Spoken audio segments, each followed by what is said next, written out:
The cashless society is one of the most important goals of the technocratic elite. If implemented overnight, chaos would occur. Proceed in steps to evade the majority of individuals as they adapt to new methods. Cash allows two people to transact without the knowledge of a third party. This is dangerous for any tyrannical government because they persist in knowing every detail of individuals' habits, what stores they visit, where their money is coming from, where it goes, surveillance to keep you, quote, safe. You came here for the truth, so let me unveil that for you. I want to talk about the cash bans and a whole bunch of other issues today. Let's begin right away with Taiwan. This is a translated article, so you'll have to take it for what it is right here. Now I got a little pop-up box. Let me show you this. Money laundering, buy a house, a car, jewelry, future to be banned cash. Okay, so what they're saying is big ticket items you're not able to pay in cash. Strengthen the prevention and control of money laundering, the Ministry of Justice, to promote large-scale transactions without cash. The first wave may lock real estate, luxury cars, and jewelry transactions, according to the provisions of the Money Laundering Control Law. There is good reason for this. Many countries have implemented similar tactics here, and this here I can understand. There's a lot of money laundering going on. They're worried about terrorism and all this stuff, so they decide to ban cash transactions. But above the government sits a group of people that mold and manipulate things, and they have an agenda. Okay, that's pretty obvious. One of the items on that agenda is to implement a cashless society. So even if you are for the decisions here, you have to be against the globalists. That's the key. Whatever the globalists push, you need to be against it. Once the finalized after the sale of real estate, cars, jewelry, etc. will not be able to use cash. Must use non-cash payments such as credit cards, financial cards, checks, electronic payments, or remittances. This is one example of many that we have seen over the years. They've implemented small measures in the US in recent years. I've covered them here on the channel, where you'll see, for example, in businesses, small businesses are not able to move money over large sums of money overseas without it being acknowledged by the government. Things like this, like little pieces to the more grand puzzle. If you just implement a complete ban on cash tomorrow, you're going to have chaos. You can't do that. There's a disruption that occurs. So what you do is you do it in little steps, and nobody really wakes up to it because it's happening so slowly, and it could take a generation for that to happen. But already today, let's say the millennials generation, they don't want to use cash ever. They want to use their Apple Pay. They want to use all these digital means, which I can understand the reasons why, but ultimately you want to have the ability to transact in cash. You don't want that to be locked out.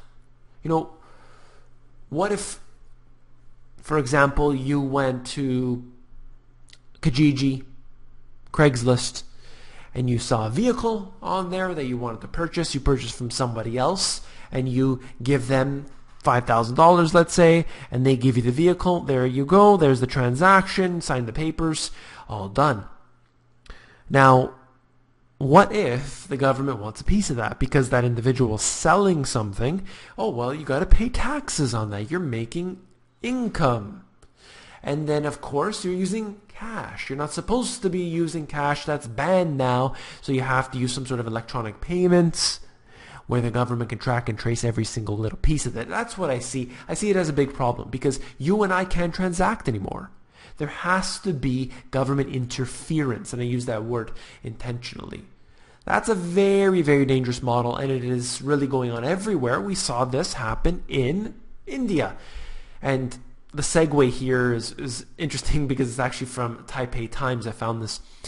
India's monthly oil demand fell the most Since May 2003, as the government's crackdown on high-value currency notes continued to reverberate through the $2 trillion economy.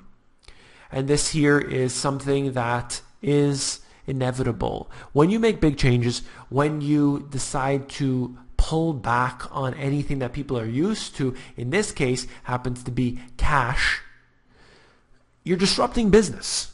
And maybe the long-term situation is good or whatever. It's not a good idea to definitely to do this.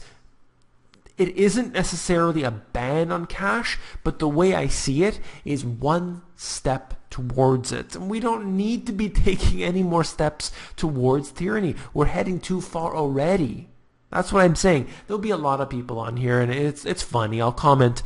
If you notice, occasionally when I feel it, I decide to be a little sarcastic in the comments, but essentially what you'll have is people coming out and saying, this isn't a ban on cash, you liar, you fearmonger. Why are you saying this? This is BS. You're a liar. I'm unsubscribing for the 4th time. Well, it's not that it happens directly like that. There aren't governments generally that implement measures that are so drastic overnight. It goes through a generation so that nobody wakes up to it. You don't want to have riots and upheaval. You want subservient slaves. And the only way you do that is to make people complacent. You make them poor, you make them dependent, and they will shut up. All right, let's move on here. Americans buying existing homes at the fastest pace in a decade. And they're talking about buying the fastest pace since 2007. I believe this is very significant. And then, there's different reasons why this could be occurring. I don't believe that the economy is doing well right now. I don't believe that people all of a sudden have all of this abundance of money that they're purchasing these homes with. I do believe that rental prices have come up significantly. That's one reason. You also have to factor in, as on the national level, the prices in the US are, I would consider them reasonable, but if you compare them to most places in Canada, as an example, the prices are low. I think in here it suggests it's 224,000 or something like this, but that's the nation as a whole, and it doesn't really give you a good picture. If you were to take, let's say, the top 10 cities in the US and sort of average that out, you would get a much different picture. So one of the other reasons I believe here is that whether they will have inflation expectations and as a result interest rates rising, that is considering part of the consideration. I do believe part of it anyway. And I'll just show you a chart of that which interconnects the existing home sales. And you could see, might be a little difficult here, but you're looking at the orange line, which this chart shows you from approximately 2013. And it's just, it's going up and down, but for the most part, it is heading up and up and up. And it remains to be seen where this will head over the near future. I see it as, not just one reason, and it's important to look at all of this, all of the data anyway. Now, copper prices zigzagged wildly when almost no one was trading. Whoa, how's that possible? I mean, traders and like investors and companies, they trade on the stock exchanges and the commodities exchanges and all the different markets, and that moves markets up or down, right? Like if a lot of people get together and hedge funds and everybody, and they buy stock, let's say Apple, the Apple stock will rise, right? That's how it works, isn't it? I mean, that's what I was told. That's the fundamentals. That's the premise. Oh, that's not the case? Well, take a look at this. Copper prices were actually moving 1 $100 in 30 minutes. And I'll just get right to it. I'm going to show you the chart. By the way, I love to show you guys the explanation of everything and then show you the charts. I hope you appreciate that. Look at this. This isn't my, heart pace or heart monitor. That's basically what it looks like. It looks like that blip that you see in the movies. No. This is copper pricing. How is this possible that it's trading? And then you see afterwards, you take this approximately 60-70, and again, approximately 60-70, but in between, it's completely chaotic. How's that possible? What was that trader doing? Well, no, it's not a trader. And even in this Bloomberg article previous to this, it actually said specifically, oh, yes, this was computer algorithms screwing up. So you're telling me that the price of copper, a major industrial metal trading on these big exchanges, I'm not talking about a penny stock that's trading for 4 cents and it moves up to 6 cents and then moves down to 2 cents. No. I'm talking about copper on the London Metals Exchange. This is massive. Massive moves. And, just to quickly go back to it, I want to highlight this. An algorithmic trading system gone off the rails. Your money, your investments, if you're in paper and you think that you can outsmart the market, that's fine. I honestly believe if you think you can make money in it, do it. But you're funding and fueling the bankers. That's the way I see it. I don't play in those games. I don't have paper. I sold my last paper on December 31st, 2007. And because I knew what was coming. But anyway, look at this. Moving copper by $100, and there are so many people out there that will say, my money, I know exactly what I'm doing. And even if, and there's a lot of people in the alternative news that they know what's going on, yet they recommend people buy stocks. And that's the danger. That's why I'm so fearful of it. I don't. In my first book, I talked about stocks. I talk about, the 4 asset classes. In my new book, I basically say that maybe there's a time and a place for it, but now it's just simply too risky.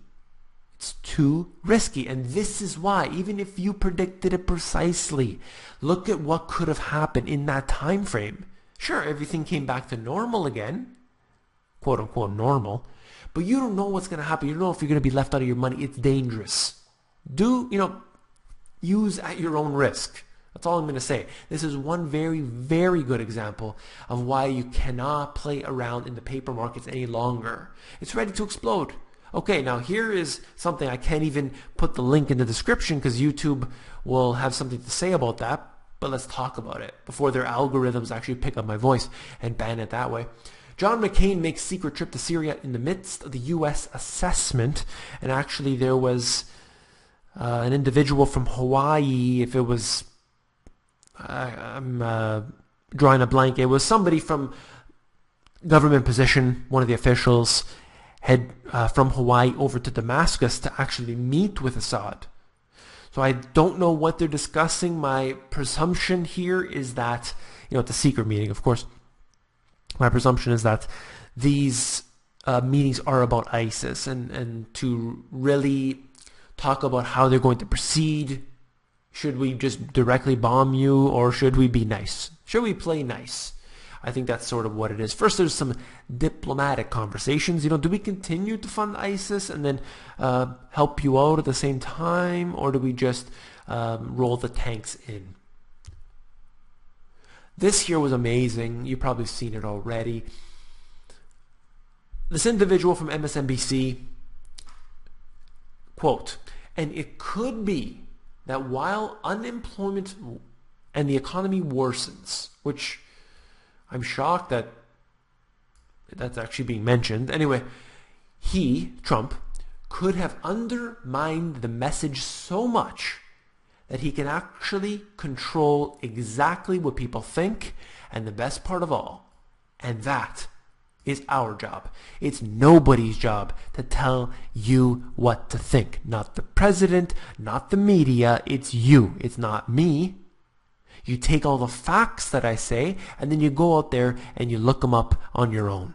Don't trust me. Don't trust a president or a prime minister or a parliament or a congress or a councillor or an MP or somebody there who's supposed to be telling you the truth. No. You do your own research and you come up with your own conclusions. Never trust anyone. And for a little bit of light humor at the end, there they are, the lovely couple, to finish it off. If you found this video informative, please give me a thumbs up. Last but not least, if you found the video informative, I know you will find my book, The Money GPS, even more informative. You can actually look through the book. If you go over to Amazon, they have a look inside feature that will allow you to flip through the pages of the book and see if you like it. Take care.